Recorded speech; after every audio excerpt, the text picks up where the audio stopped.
A single knock at midnight echoed through the silent countryside and changed everything. She didn't know his name. He didn't know she had twin sons. But fate doesn't ask for introductions. It just arrives. If you believe love and destiny collide in the most unexpected ways, don't forget to comment, and subscribe for more heart-touching stories every week. The wind howled outside as Claire Jennings tucked her twin boys into their beds. The farmhouse creaked in rhythm with the storm, an old structure weathering time just like she had for the past 7 years. Life in the valley was quiet. Too quiet for a woman who once dreamed of city lights and romantic escapades. But those dreams died the night their father left without saying goodbye. Since then, Claire was mother, father, protector, and provider to her 2 wild-hearted boys, Caleb and Owen. She had just turned off the living room lamp when the knock came. Not gentle, not loud, just deliberate. Startled, Claire hesitated before pulling back the curtain. A figure stood drenched on her porch, hunched, cloaked in shadow, blood trickling from beneath a soaked army jacket. Her heart slammed against her ribs. Instinct screamed danger, but something else whispered help him. Grabbing her flashlight and her father's old hunting rifle, just in case, Claire opened the door. "I'm not here to hurt anyone," the man said hoarsely. "I just need a place to rest." His face was pale beneath the grime, a deep gash on his shoulder bleeding into his shirt. Claire's nurse instincts kicked in, the training she had abandoned long ago. "You're hurt," she said, eyes narrowing. "What happened?" "Vehicle ambush. I escaped. Lost. Military." He nodded weakly, eyes flickering with exhaustion. "Army. Lieutenant Mason Cole." She stared for a moment, calculating. She could shut the door and call the authorities. But the look in his eyes, haunted, honest, pierced through her hesitation. "Come in," she finally said, stepping aside. "But one wrong move and I call the sheriff." The twins awoke early the next morning, drawn by the smell of bacon and the presence of someone new. Their sleepy eyes landed on the bandaged stranger, sitting silently at the kitchen table. "Mom," Caleb whispered. "Who's that?" Before she could answer, Owen stepped forward, his innocent voice filled with certainty. "Is that our dad?" Claire's spoon clattered against the counter. Mason's eyes widened, and in that single, surreal moment, everything changed. Sometimes, healing doesn't start with medicine. It starts with laughter over pancakes, shared silence at sunset, or a child's hand tugging yours without hesitation. He came as a stranger, but every moment was stitching him into the fabric of their lives. Claire didn't correct the boys right away. How could she? Their eyes held something she hadn't seen in years: curiosity, hope, trust. They weren't scared. They weren't confused. They were drawn to him. And strangely, so was she. The next morning, after the awkward introductions and Claire's firm explanation that Lieutenant Cole is just resting until he's well enough to move on, something shifted. Mason, though wounded and weary, offered to help. At first, Claire refused, but stubborn soldiers apparently had more stamina than she expected. He fixed the squeaky cabinet door. He chopped firewood one-handed. He even helped Owen untangle the fishing lines by the creek when the boy got himself hopelessly knotted up. The boys adored him. By day 3, he had unofficially become part of their routine and part of the dinner table. Caleb started drawing Lieutenant Dad in his notebooks. Owen wouldn't sleep until Mason checked the closet for monsters. Claire pretended not to notice, but inside, she was unraveling. She caught herself watching him from the porch as he limped across the yard. She caught herself listening for his footsteps at night, not from fear, but from comfort. One evening, as the golden hours settled over the fields and fireflies danced around the barn, Mason sat beside her on the porch steps. The boys had fallen asleep early, worn out from helping him clean out the old chicken coop. "They're good kids," he said softly. "They remind me of my little brother. We used to make up secret forts too." Claire looked at him, surprised. "You never mentioned family." He shrugged. Not much left to talk about. A heavy pause lingered. The chirping crickets seemed to fill the space between them. Claire folded her arms, eyes on the horizon. This house hasn't heard a man's voice in a long time. I didn't think I missed it, but maybe I did. Mason glanced at her, his eyes deep and unreadable. This place, it feels like a second chance. I didn't know how much I needed that. Their eyes met, not quite romantic, not quite platonic, but heavy with something unspoken. Just then, a soft voice interrupted from the screen door. "Mr. Mason?" It was Owen, rubbing his eyes. "Can you tuck us in?" Mason stood, a gentle smile forming. "Of course, buddy." Claire watched as he followed the boy inside, and for the first time in years, her heart whispered something terrifying. What if he didn't leave? Every man carries a past, but some shadows follow closer than others. Just when she let her guard down, Claire realized a man who felt like family was hiding something that could tear them all apart. The days passed gently, like leaves drifting down a lazy river. Mason had begun to move more freely, his wound healing well under Claire's careful care. He spent his mornings repairing broken fences, and his afternoons helping the twins build an elaborate treehouse fortress in the oak behind the barn. Claire pretended not to notice how naturally he fit into their world. She pretended not to feel the change, but something inside her knew it couldn't last. One night, after the boys were asleep, Claire stepped into the living room and froze. Mason sat on the floor in front of the fireplace, sifting through a weathered, military-grade duffel bag she hadn't seen before. His back was tense. His hands trembled slightly as he stared down at a bundle of papers and a photograph. He didn't hear her enter. "Is that your family?" she asked softly. He jumped. Quickly, he shoved the photo back in the bag. "Sorry," he muttered, zipping it closed. "Didn't mean to worry you." "You didn't," she said, stepping closer. "You just looked haunted." Mason exhaled slowly. The firelight flickered against his face, casting shadows under his eyes. He stared into the flames for a long moment before speaking. "I wasn't just wounded, Claire. I was left behind." Her brows furrowed. "Left behind?"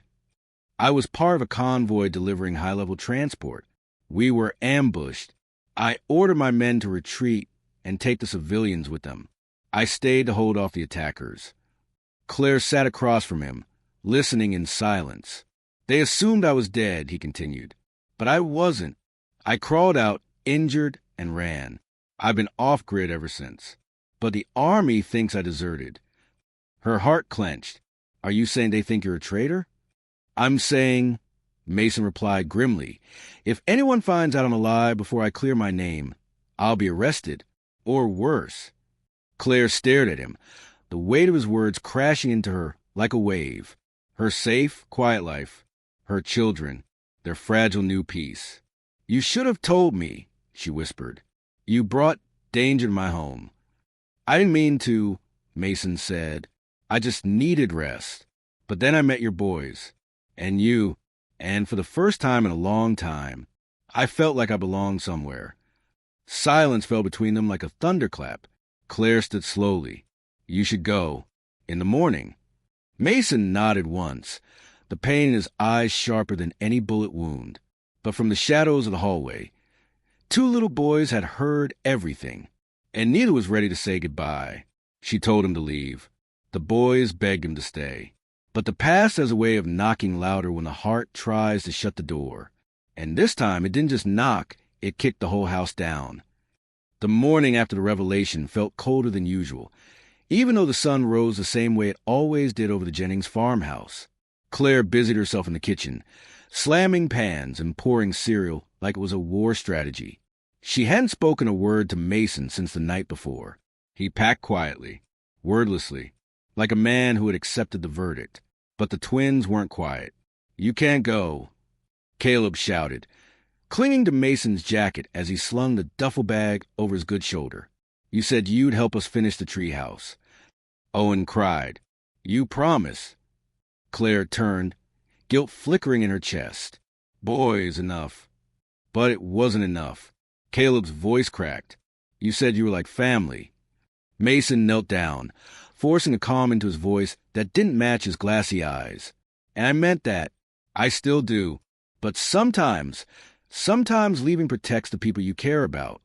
Claire turned away, wiping her hands on a towel that didn't need drying. A car engine rumbled up the dirt road. Tires crunched against gravel. All three adults froze. No one was expected. Claire moved to the window, heart pounding, and saw it. A black SUV, government plates. Two men in plain clothes stepping out, one of them wearing dark aviators. Mason muttered under his breath, "Too soon." Claire turned to him. "Is that for you?" "I don't know, but it's not the electric company." She stared at him, at the twins, at the bag, the story, the impossible situation now unfolding on her doorstep. And then she did something she didn't even understand until it was over. She opened the back door.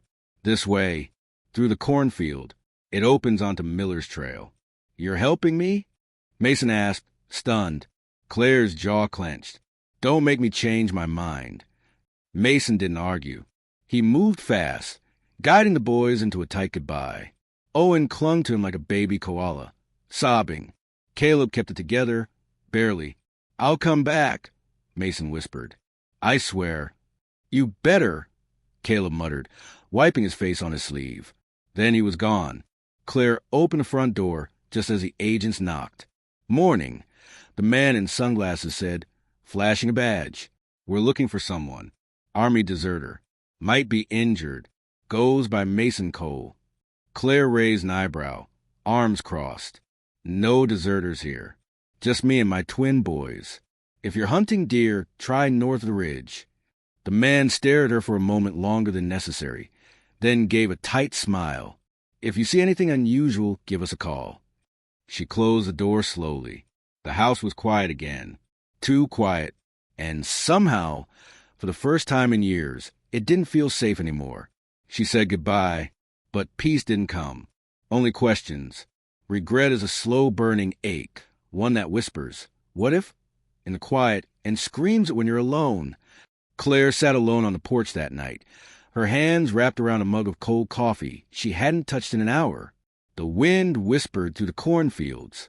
Somewhere in the distance, an owl called, but the sound she listened for, the one she longed for, was gone.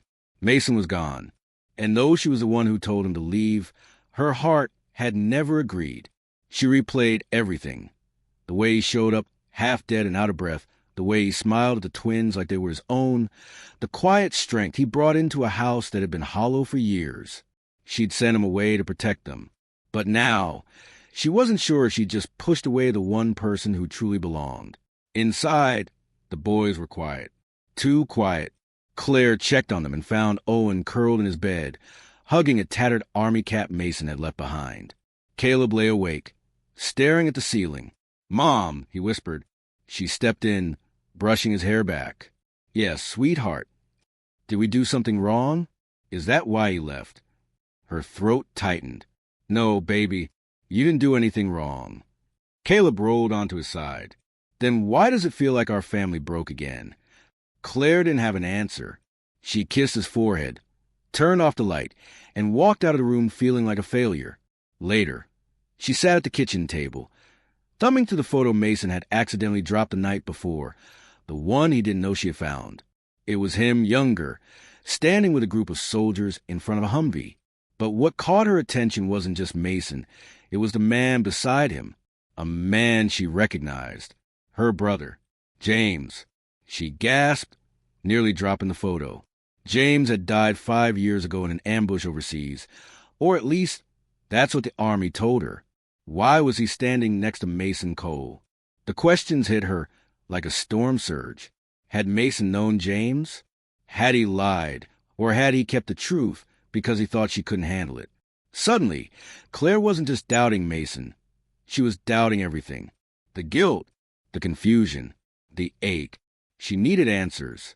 But first, she needed to find the man she'd told to run. And she had no idea if she was already too late. When the heart is torn between fear and faith, sometimes all it takes is a single spark, a clue, a memory, or a voice from the past, to light the way back toward what matters most. Claire didn't sleep that night. The photo sat on the kitchen table like a ghost.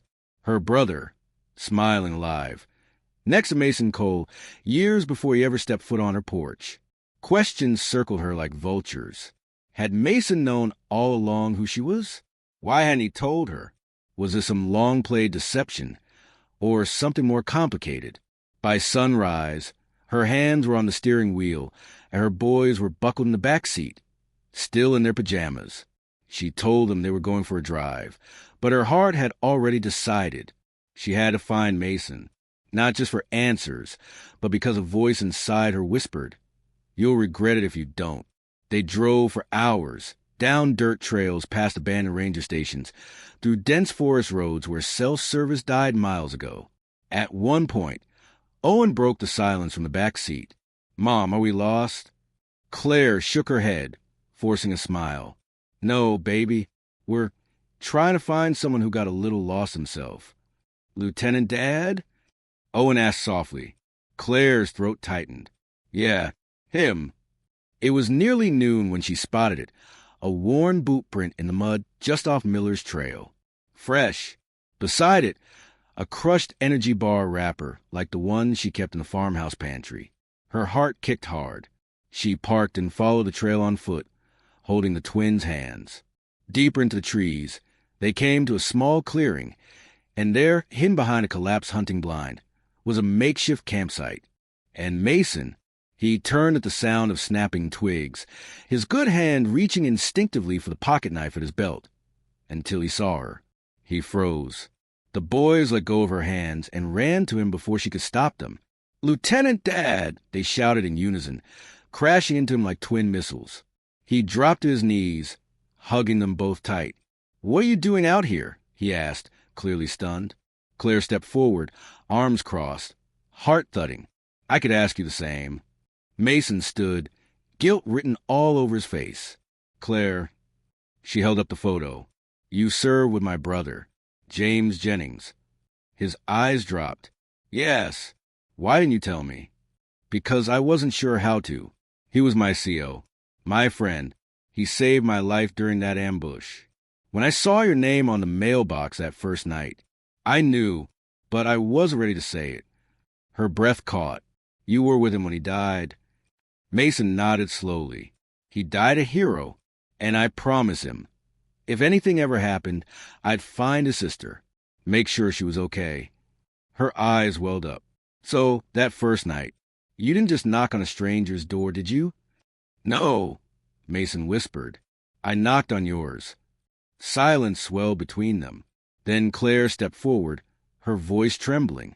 "Well," she said quietly, "you made sure we were okay. But the boys were right. This feels like more than okay." Mason looked at her, eyes full of emotion. "What are you saying?"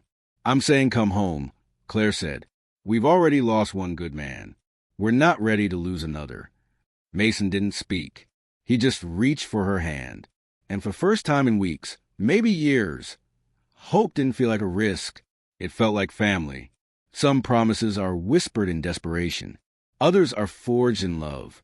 But the ones that matter most, the ones that change lives, are made when hearts are open and there's no turning back. Mason stood on the edge of the porch steps, one arm around Claire, the other holding Owen, who had fallen asleep against his shoulder. Caleb sat on the swing, humming a song no one quite recognized, kicking his feet gently against the wood.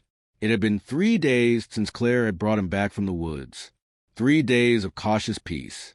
No black SUVs. No agents. Just the quiet hum of life returning to something dangerously close to normal.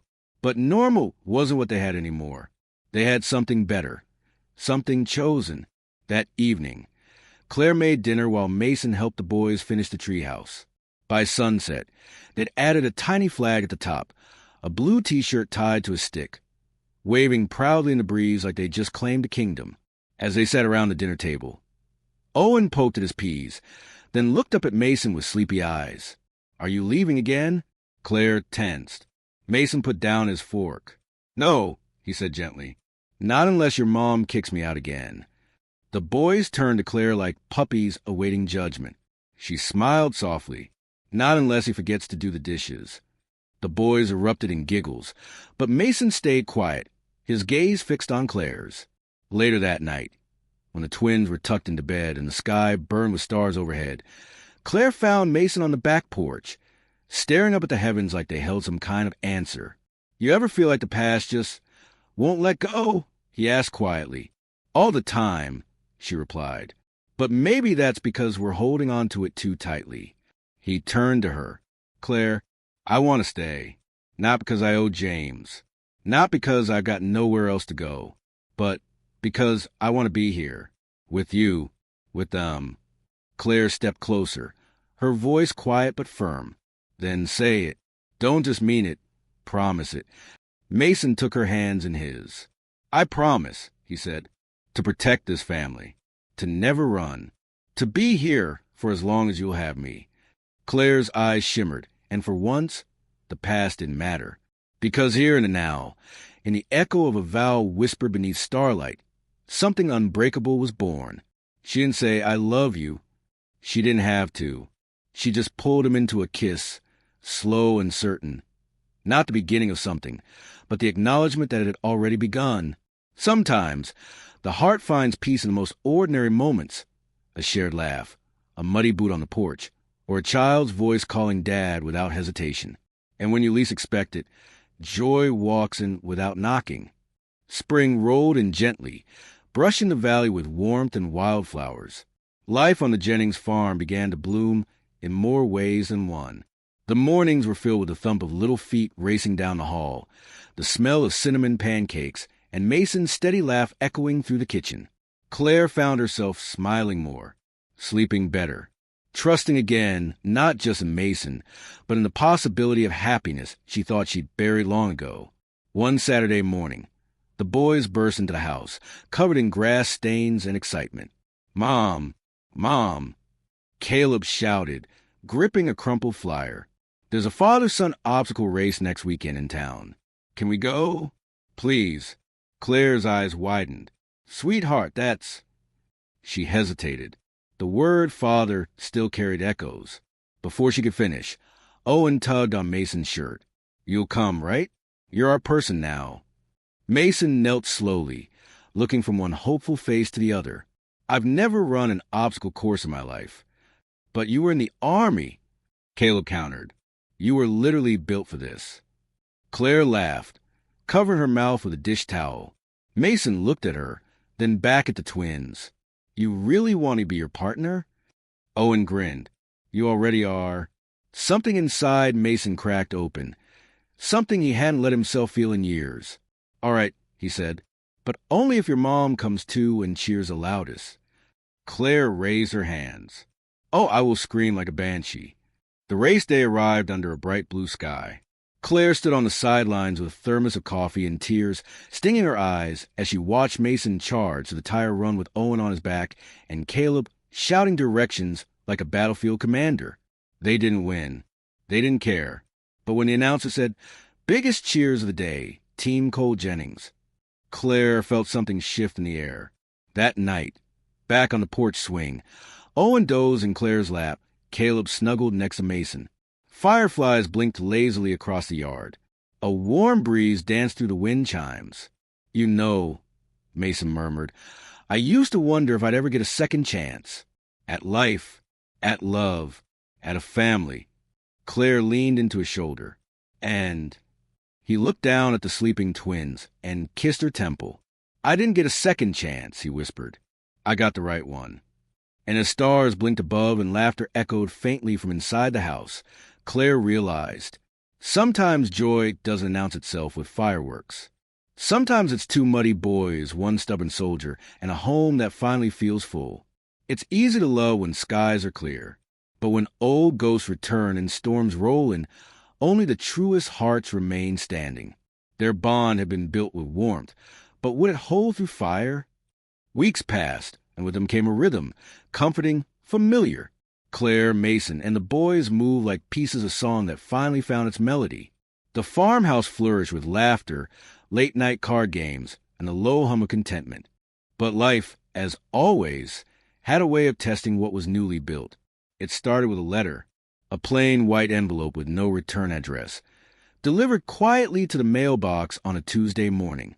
Mason found it before Claire. He read it once on the porch, his jaw clenched, eyes unreadable. When Claire came outside with fresh coffee, he quickly folded the letter and stuffed it into his jacket. You all right? She asked. He kissed her cheek. Always. But he wasn't. Later that evening, Mason stood by the barn, pacing the shadows while talking on an old flip phone he kept buried in his duffel bag. I told you not to contact me, he hissed. I'm not coming back until this is cleared. Claire didn't hear the rest. She stood frozen at the window, heart pounding. He hadn't lied before, but he hadn't told her everything either. The next morning, she confronted him. Mason, what's going on? He hesitated, then sighed, rubbing the back of his neck. That letter was from an old comrade, one of the only men left who knows I didn't desert. Claire crossed her arms. And there's a tribunal in 2 weeks. A chance to testify. To clear my name for good. But you'd have to leave. He nodded. For a while. Maybe longer if they detained me for questioning. Claire's breath hitched. You said you wouldn't run again. I'm not running, he said firmly. I'm facing it, finally. But I need to know if I go, will you wait? Claire didn't answer right away. The boys were building something in the yard, a little wooden bench near the treehouse. Kayla was hammering crooked nails while Owen held the plank steady. They'd already lost one father. Could she risk losing another? And yet, how could she ask Mason to stay in hiding forever? She stepped forward, placing her hand on his chest. If you're going, then go, but come back to us. Not because you're running from something, but because this is your home. Mason swallowed hard, nodding. Then he made her another promise. I will come back. I have to. 3 days later, he kissed the twins goodbye with tears in his eyes and squeezed Claire's hand until the last second. As his figure disappeared down the dusty road, Owen whispered, He's coming back, right? Claire knelt beside him, pulling both boys close. Yes, she said, more to herself than anyone else. Because this time, love will wait. Some chapters must close so new ones can begin, not with fanfare, but with faith. And when love returns after walking through fire, it carries something stronger than ever before. Belonging. The days without Mason were long. Claire threw herself into farm work, community projects, even painting the old shed behind the house. Anything to keep her mind off the silence in the hallway, the empty space on the porch swing, the boys asking when he'd call again. He did call, 3 times, each one brief, cautious, and under the careful watch of military officials. He couldn't say much, but the last time, his voice cracked when he whispered, Tell them I love them, and tell you, I meant every promise. It had been 26 days. Claire stopped counting on the 27th. Not because she'd given up hope, but because she needed to live like he was already home. Then one crisp Sunday morning, just as a mist was lifting from the fields, a pickup truck rolled into the driveway. Claire stepped onto the porch, heart racing, hands trembling. The driver door opened, and Mason stepped out, worn, tired, but free.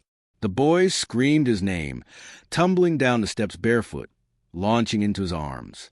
Claire followed slowly, her breath caught in her throat. He looked at her, and for a moment neither of them moved. Then she walked straight into his arms.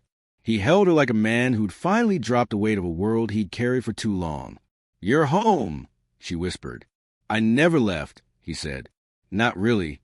The tribunal had reviewed his testimony, the supporting evidence from his old comrade, and even recovered partial radio transmissions from the ambush.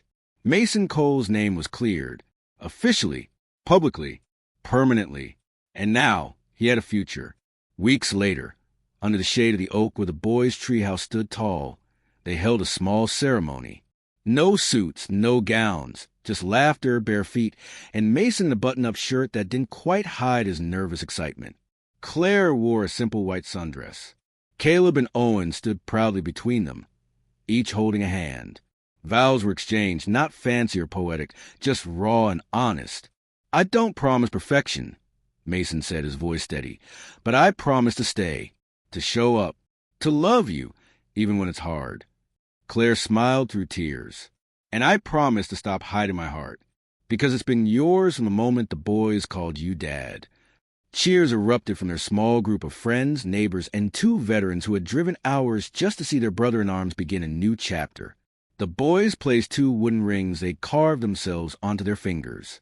That night, as fireflies lit up the yard and music played from an old speaker on the porch, Claire rested her head on Mason's chest and said, "Do you ever think about how strange it all started?" Mason smiled. A midnight knock. A bloodied shoulder. 2 wild boys who decided I was theirs before I even understood what I needed. Claire nodded. "And now," he kissed her hair, "now I know. This was never a chance encounter. This was always home." Every family carries a scar, but some wear it as a badge of honor. Because love isn't just about what you protect. It's what you're willing to give up, even when it costs everything. Life had settled into a rare kind of peace for Claire, Mason, and the twins. But peace, they would soon learn, wasn't permanent. One evening, as golden light filtered to the windows of their farmhouse, Mason received a call from a private number he recognized instantly. His old unit, one he never thought he'd hear from again. They needed him, not for war, not for vengeance, but for something far more delicate, a rescue operation. One of Mason's former comrades, Captain Will Harlan, had gone missing during a humanitarian mission in a politically unstable region. The only person with intel deep enough to navigate the terrain and extract him? Mason Cole. He could say no. They made that clear. He had earned his discharge, cleared his name, built a life. But Mason's code didn't work that way. He sat on the porch with Claire that night, the stars above them silent witnesses. "They're not ordering me," he said. "But if I don't go, he dies." Claire didn't speak for a long time. Then, quietly, "Do you want to go?" "No," Mason said, "but I have to." Tears welled in her eyes, but she nodded. "Then come back. Not as a soldier. As our man." Before sunrise, Mason kissed the twins as they slept, whispered a promise in Claire's ear, and drove away, not toward battle, but toward duty. Days passed, then weeks. The operation was buried under red tape and radio silence. Claire tried to stay strong, to keep the boys from fearing the worst.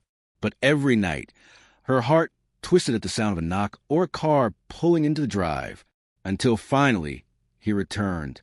But not as he left. Mason came home with shrapnel in his side, a limp in his right leg, and Captain Harlan alive beside him. He had carried his friend 5 miles through hostile territory after their extraction helicopter was hit mid-landing. The medal they later awarded him meant little. What mattered was the moment Claire opened the door, took one look at him leaning on crutches, and burst into grateful, broken sobs. "You kept your promise," she whispered, pressing her forehead to his. "I told you," he replied, voice rough. "I don't leave my people behind. Not Harlan. Not you." In the months that followed, Mason healed, slowly, stubbornly, with Claire at his side, and the boys keeping score on who could make him laugh harder. His limp never fully faded, but it didn't matter, because now, every step he took reminded them all of the price he'd paid and the love he chose to fight for, over and over again, even when it hurt, even when it nearly cost him everything. Because sometimes the bravest thing a man can do is come home. Let me know if you like the final epilogue or want to begin a new story. The world never saw their love on headlines, but on a quiet ranch, in the laughter of 2 growing boys and the steady hand of a limping man, a legacy was carved deeper than medals or memories. It was written in the choices they made and the lives they healed. Years passed like pages turning softly in the wind. The ranch, once lonely and falling apart, thrived with new life. Wildflowers stretched along the fences. A vegetable garden replaced the weeds. Inside the house, laughter echoed freely. The kind of laughter that can only come after pain has been faced and love has been chosen. Mason never rejoined the military. He didn't need to. His fight was now for something greater than countries or commands. It was for family. He started a small program in town, quietly mentoring struggling veterans and single parents. No uniforms, no press, no speeches. Just hands held out in silence, like the one Claire once offered him on that rainy night long ago. Claire, too, found her calling again. With Mason's encouragement, she opened a small healing center on the property, a mix of counseling, farm therapy, and children's workshops. Survivors, widows, and their kids would come to her broken and somehow leave standing straighter. And the twins? By age 9, they knew how to ride a horse, skin a fish, and make Mason laugh till he cried. But more importantly, they knew what strength looked like, not in brute force, but in gentleness. Not in shouting, but in showing up. They stopped calling him Mr. Mason years ago. To them, he was just Dad.